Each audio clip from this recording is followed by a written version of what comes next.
K-pop Demon Hunters broke the rules of 3D animation. Before diving in, we have to first establish that most animated movies are rendered and displayed at 24 frames per second. This is the traditional frame rate for cinema. What this means is 24 images are shown every second to create the illusion of motion, which typically gives us smooth visuals, the opposite of choppy. Now, I thought this standard was the norm for a while, and I would aim to make my own animations look like this because I thought that was an unspoken rule that every animator must follow. However, there's something peculiar going on with the movie K-pop Demon Hunters. They don't care about following the rules. In fact, they don't follow any rules. So you may have noticed throughout the film that the characters move a little slower, like in stop motion, and in certain scenes, the animation would speed up briefly before reverting back to the previous choppiness. So what's going on here? Well, K-pop Demon Hunters uses a technique to fight the computer so that the animation resembles a 2D frame-by-frame animation. This approach allows for greater control over smear frames. It exaggerates what we see on the screen. It's used to trick the eye. It's the same technique that many people found so striking and cool in the Spider-Verse movies. Notice that when you're watching Spider-Man, it almost looks like we're watching a comic book on the screen. Sounds confusing, but you know exactly what I mean. I feel like I got the same effect as I watched K-pop Demon Hunters. I'll be honest, I was a little thrown off guard at first. I was like, why isn't this movie moving as smoothly as it should be? But then I realized how good it actually looked. I find it fascinating that the norm of animation is no longer being adhered to. This is also why I don't agree with people teaching others how to create art. I feel like that should be something that comes from within, because otherwise you end up with all these rules and regulations that we see in the world of animation today, saying that your animation must have a certain amount of frames to look good. That's not right. And I'm so mad that I'm now realizing this at my big age. No, we don't have to follow what the norm is. Okay, so a common animation workflow starts with posing the character in their key poses. This is where the term keyframe originates. Next, breakdowns are added to define how the character transitions between those key poses. The majority of the remaining work lies in creating the in-betweens, which are the frames that go between the keyframes and breakdowns to smooth out the motion. In fact, during the traditional Disney era, lead animators often focused on the keyframes and breakdowns, while a separate team, called in-betweeners, handled all the in-between frames. Notice when the K-pop stars start fighting demons, how the animation slows down significantly once they start swinging their weapons. However, shortly after, we see a speed up, then it goes back to slower movements. This happens a lot throughout the film. So what exactly are in-betweens, and how do they work in 3D animation?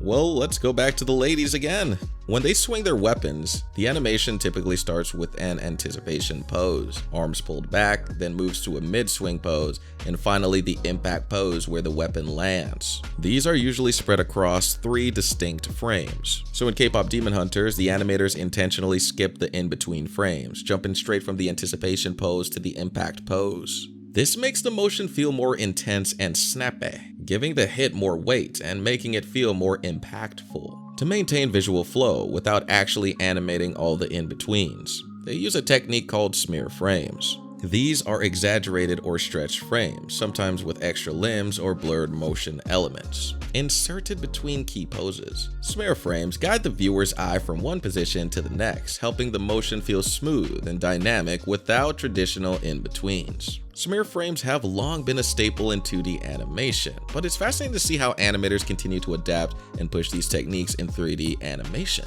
You'd think 3D would settle into one style, since it's been so effective for years, but artists are still breaking boundaries and finding new creative ways to elevate the medium. Now, my first assumption whenever I saw animated movies doing this was that they were trying to save cost. My brain always goes back to, yeah, they're just trying to save money here. But then it dawned on me, Sony would have no reason to do this because they have millions of dollars at their exposure. This isn't some indie project where they have to save money. This is a massive company. My thought process always came from independent creators, like the people who made Sprite Fright on YouTube, from Blender, which is a free 3D software, by the way. They did not have a high budget like we see in Disney and Sony. However, they did do what K-pop Demon Hunter did. See, to actually save cost on animation, they rendered it in a less traditional way. The left one was animation on ones and the right one was animation on twos. And we decided to animate on twos, a bunch of reasons. One of them is to really emphasize the toy feeling of it, and also, you know, the budgetary reason of not having to animate 24 frames but only 12,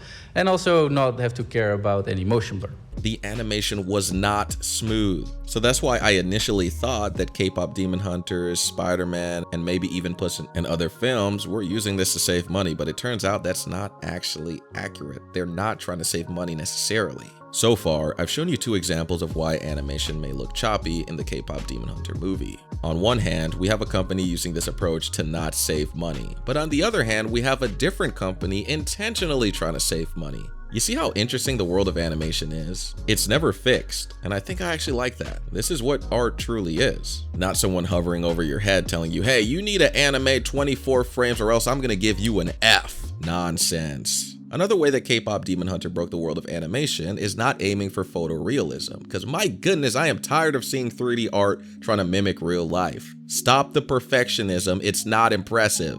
Or maybe I should say it's impressive for the wrong reasons. Toy Story 4 is guilty of this, the Lightyear movie is guilty of this, I'm sick of it, it leaves a bad taste in my mouth. I actually knock down a film -4 points automatically whenever I see them trying to emulate the real world. Like, that's not why we bought the ticket, dude. We're not gonna give you any glory because you try to render something that looks like our modern day dog. I think that animators forget the fact that people who enjoy cartoons don't need to see something that resembles the real world. Disney and Pixar tries to make their characters look extremely textured and as close to the human look as possible. But K-pop Demon Hunters did the opposite. They wanted a more free look, something that looked like a comic book or anime.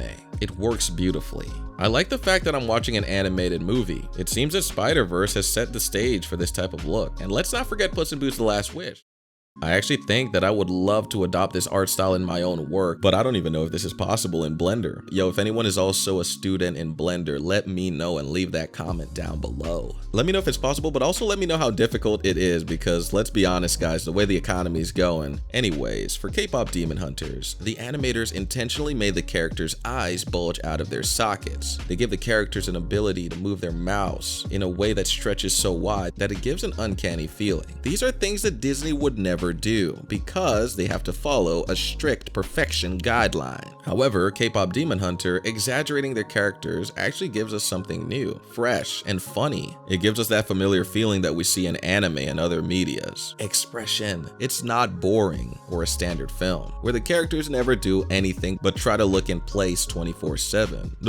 So, these are the ways that K-pop Demon Hunters broke the rules of 3D animation. They didn't give a crap. And guess what? It actually worked out in their favor. Attention all art students, this is what you need to pay attention to. Your art, your project, your independent film that you are working on right now does not need to follow what Kolobi says. It doesn't need to follow what Pixar said. It doesn't even need to follow what Wikipedia said. You need to create something unique and in your own way. There are no rules. Anyways, what did you learn from this video? Leave your comments down below. Thank you, John McDermott, for being a Patreon supporter. If anyone else would like their name up on screen and me to actually thank them verbally, click the link down below and become a Patreon member. I will read out your name.